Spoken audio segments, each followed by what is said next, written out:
Hello my dear lovely students, welcome back to my channel Shubham lecturer. Student, आज का ये video class 12 Hindi का एक मोस्ट इंपॉर्टेंट वीडियो है।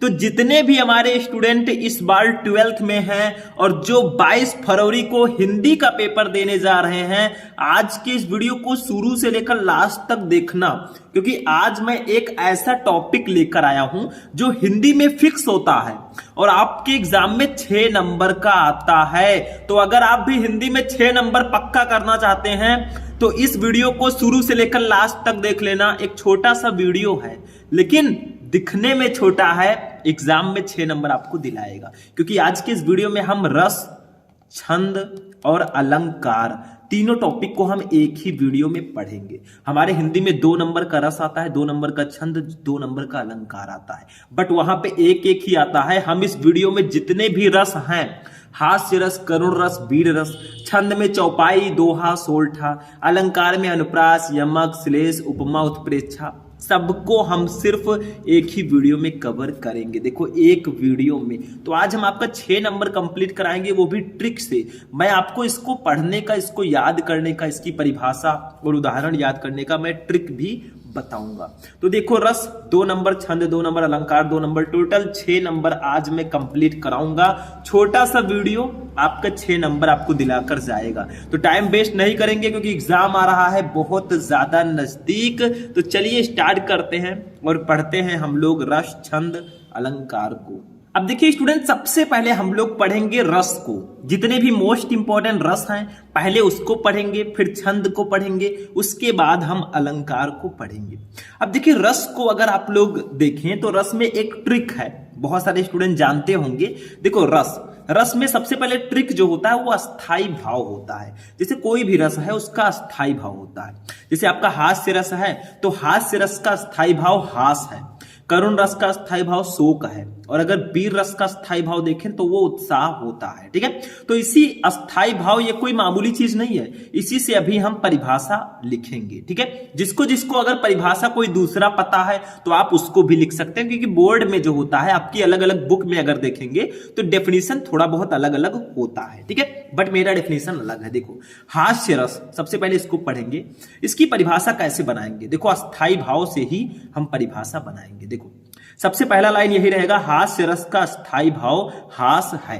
जब भी आप इसकी परिभाषा लिखेंगे तो सबसे पहला लाइन यही रहेगा। ठीक है, अब देखिए, जब हास नामक स्थायी भाव विभाव, अनुभाव और संचारी भाव से संयोग करता है तो हास्य रस कहलाता है। मतलब आपको इसके अस्थायी भाव से ट्रिक बनाना है, परिभाषा बनानी है। जैसे मैंने यहां पे बनाया, हास्य रस का स्थायी भाव हास है, सबसे पहला लाइन अस्थायी भाव हो गया। और जब हास नामक अस्थायी भाव, हास ये जो अस्थायी भाव है, ये नामक अस्थायी भाव जब विभाव, अनुभाव और संचारी भाव से संयोग करेगा तो हास्य रस की उत्पत्ति होगी। और अगर यहाँ पे करुण रस का आप लोग परिभाषा बनाना चाहें तो देखो, अस्थायी भाव जो उसका है, हास की जगह पर शोक कर दो, बाकी वही रहेगा। देखो, करुण रस का अस्थायी भाव शोक है, जब शोक नामक अस्थायी भाव विभाव, अनुभव और संचारी भाव से संयोग करता है तो करुण रस कहलाता है। तो ऐसे आपको परिभाषा बनानी है। हो सकता है आपको कोई दूसरी परिभाषा याद हो, ठीक है, तो उसको भी आप लिख सकते हैं। कोई जरूरी नहीं है कि आप इसी परिभाषा को लिखें, लेकिन इसको लिखेंगे बेटर रहेगा। उदाहरण देखो, चूंकि हास्य रस है तो इसका उदाहरण देखो, नाना वाहन नाना वेशा, विहसे शिव समाज निस्देखा, को मुखहीन विपुल मुख काहू, बिन पद कर को बहुपद बाहू। ठीक है, ये इसका उदाहरण है।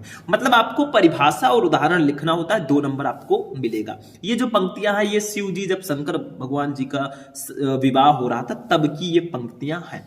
तो ये आपका हो गया हास्य रस। समझ में आ चुका होगा कि क्या होता है और इसका उदाहरण क्या होता है। अब इसी ट्रिक की सहायता से हम करुण रस को समझेंगे। देखो, हास्य रस हमारा हो गया, अब करुण रस पे ध्यान दीजिए। करुण रस का स्थायी भाव शोक है। देखो, उसी तरह मैं डेफिनेशन बना रहा हूं, सिर्फ अस्थायी भाव जो इसका है उसका यहां पे लिख देंगे। करुण रस का स्थायी भाव शोक है, जब शोक नामक स्थायी भाव विभाव, अनुभाव और संचारी भाव से संयोग करता है तब करुण रस की उत्पत्ति होती है।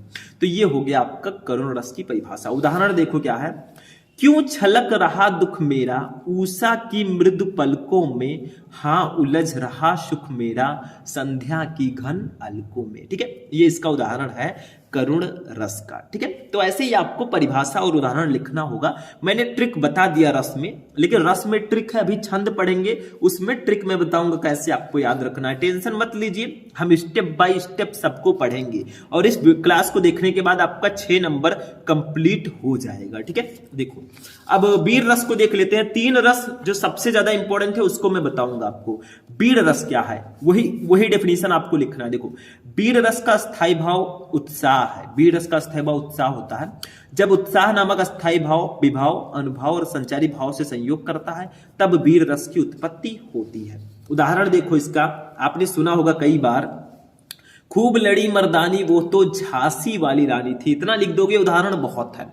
और एक और उदाहरण है, साजी चतुरंग सैन यंग में उमंग धार सरजा शिवाजी जंग जीतन चलत है। ठीक है, तो ऐसे भी आप एग्जाम्पल जो भी आपको याद है वो लिख सकते हैं। मैंने पहले ही बताया, आपको हो सकता है कि उदाहरण कोई दूसरा याद आपने किया हो, बहुत सारे स्टूडेंट होंगे, ठीक है, जो दूसरा एग्जाम्पल याद किए होंगे, तो आप अपने एग्जाम्पल को भी यहाँ पे लिख सकते हैं, क्योंकि मैंने बताया कि अलग अलग बुक में अलग अलग एग्जाम्पल्स होते हैं।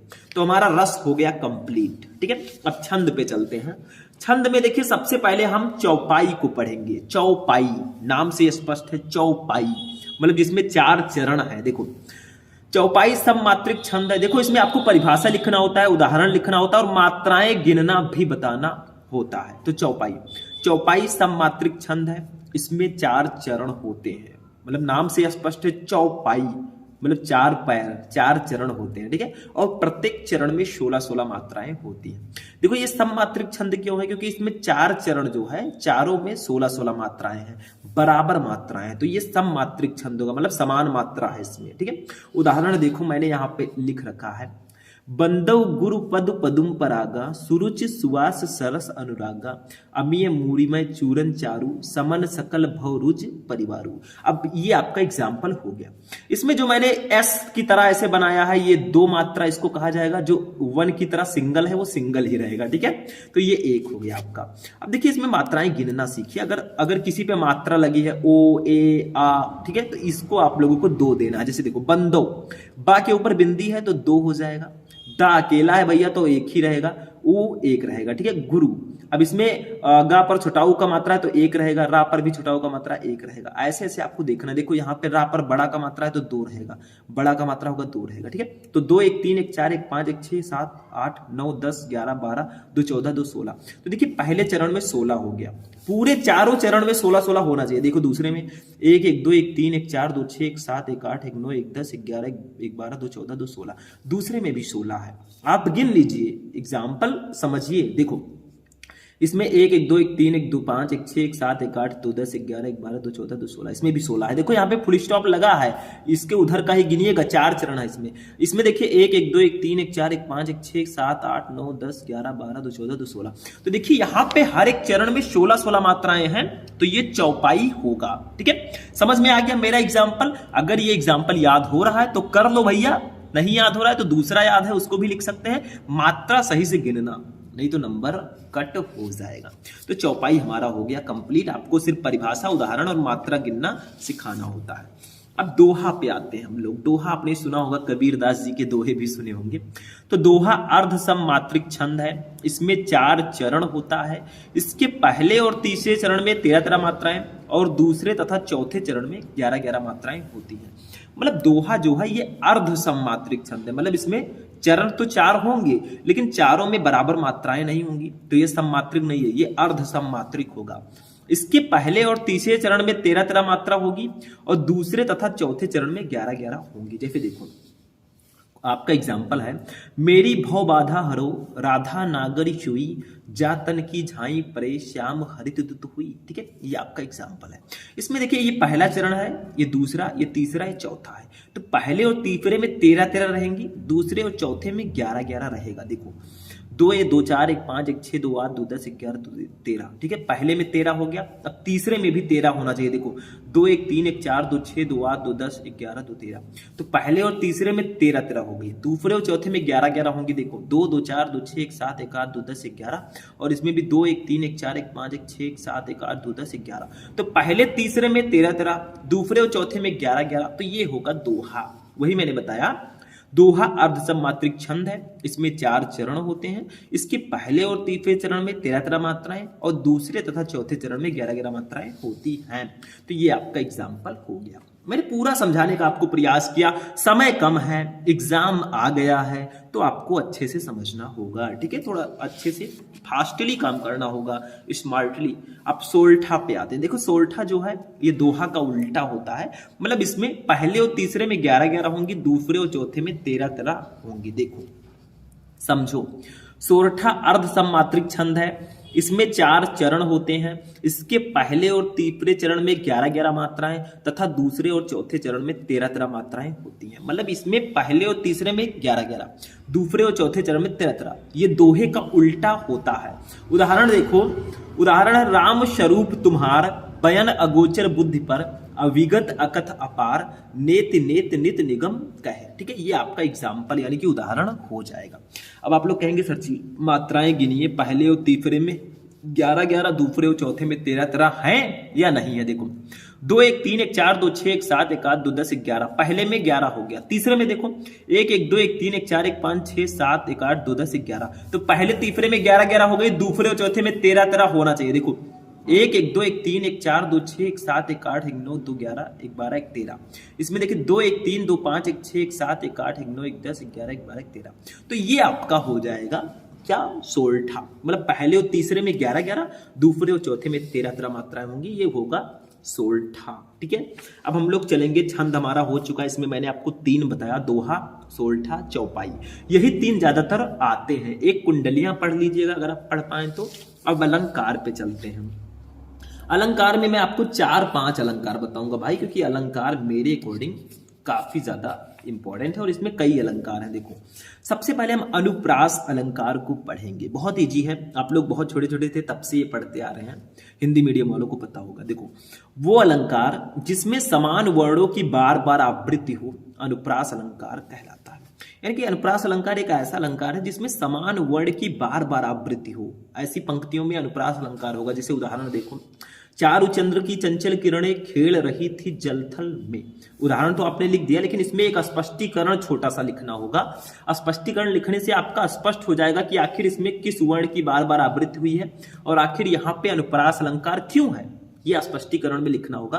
स्पष्टीकरण का मतलब होता है स्पष्ट करना। ठीक है, तो देखो क्या कहा गया था, वो अलंकार जिसमें समान वर्ण की बार बार आवृत्ति हो वहां अनुप्रास अलंकार होगा। तो इस एग्जाम्पल में देखो, चारु चंद्र की चंचल किरणें खेल रही थी जलथल में, इसमें चा वर्ण की कई बार आवृत्ति हुई है, तो यहाँ पे अनुप्रास अलंकार होगा। देखो स्पष्टीकरण में इन पंक्तियों में चा वर्ण की बार बार आवृत्ति हुई है, अतः यहाँ अनुप्रास अलंकार है, क्योंकि यहाँ पे एक ही वर्ण कई बार आया है, तो अनुप्रास अलंकार यहाँ पे पाया जाएगा। ठीक है, अब यमक अलंकार देखते हैं, दूसरा अलंकार जो काफी ज्यादा इंपॉर्टेंट है मेरे अकॉर्डिंग। देखो यमक अलंकार, यमक का अर्थ है युग्म अर्थात जोड़ा। मतलब यमक का जो अर्थ होता है वो युग्म होता है या जोड़ा, जिसको बोलते हैं पेयर्स। ठीक है, जैसे आप जब स्लीपर लेने जाते हैं, सैंडल शूज लेने जाते हैं तो जोड़े में लेते हैं ना, 2-2, एक लेकर आएंगे तो क्या करेंगे। ठीक, तो देखो वो अलंकार जिसमें कोई शब्द एक से अधिक बार आए परंतु उसके अर्थ भिन्न भिन्न हो, वहां यमक अलंकार होता है। मतलब एक ही शब्द एक से ज्यादा बार आए और उसके अर्थ अलग अलग हो, तो वहां यमक अलंकार होगा। अब आप कहेंगे सर जी एक ही शब्द आएगा, उसके अर्थ कैसे अलग अलग होंगे। ठीक है, तो देखो उदाहरण देखो, काली घटा का घमंड घटा, नभ मंडल तारक वृंद खिले।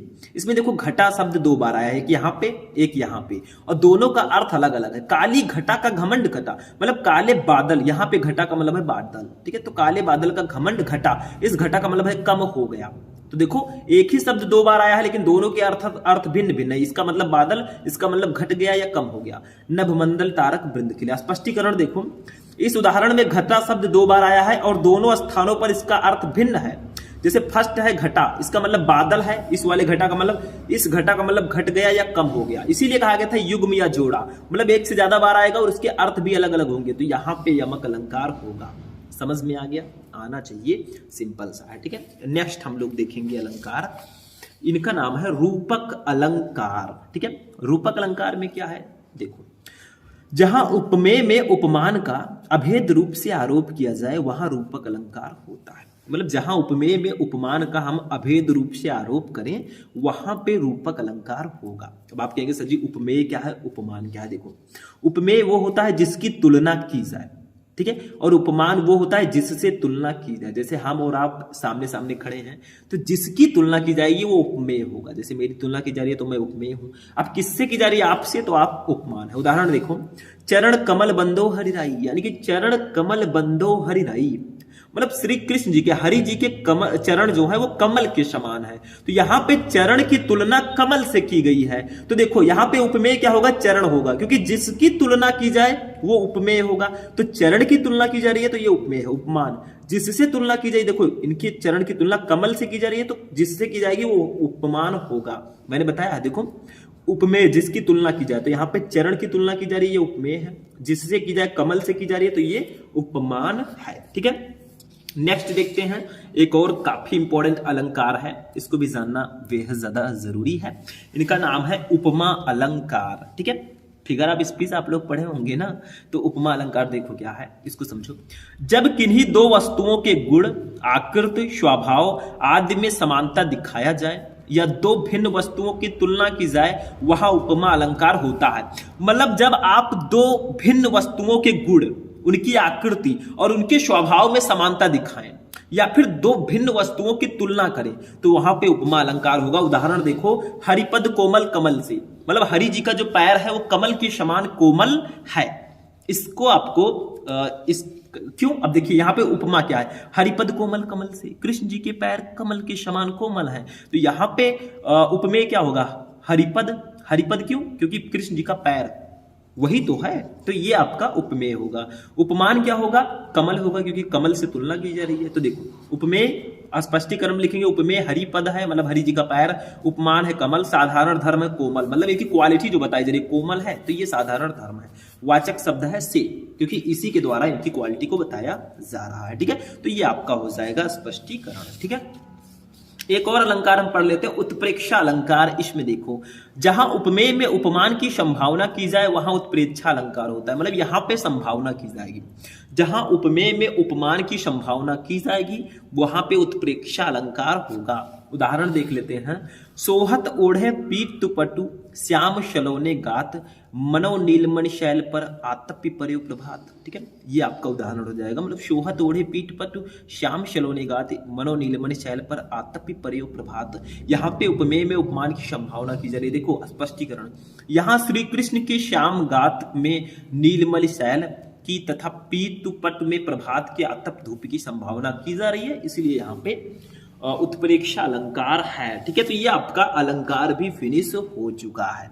मतलब आज के इस क्लास में हमने पढ़ लिया क्लास 12 हिंदी व्याकरण के जितने भी रस थे, छंद थे, अलंकार थे, सबको एक वीडियो में 16 मिनट की वीडियो में मैंने आपका 6 नंबर कंप्लीट करा दिया। सोचो 16 मिनट का वीडियो देखकर आपने 6 नंबर कंप्लीट किया, आपसे बड़ा भाग्यशाली कौन है? तो बस इस वीडियो को आप लोग लाइक कर देना, क्योंकि मेहनत तो हमारी है, ठीक है। आप भी मेहनत कर रहे हैं और चैनल पर नए, चैनल को सब्सक्राइब कर देना। चलिए मिलते हैं नेक्स्ट वीडियो में नेक्स्ट टॉपिक के साथ, तब तक के लिए जय हिंद।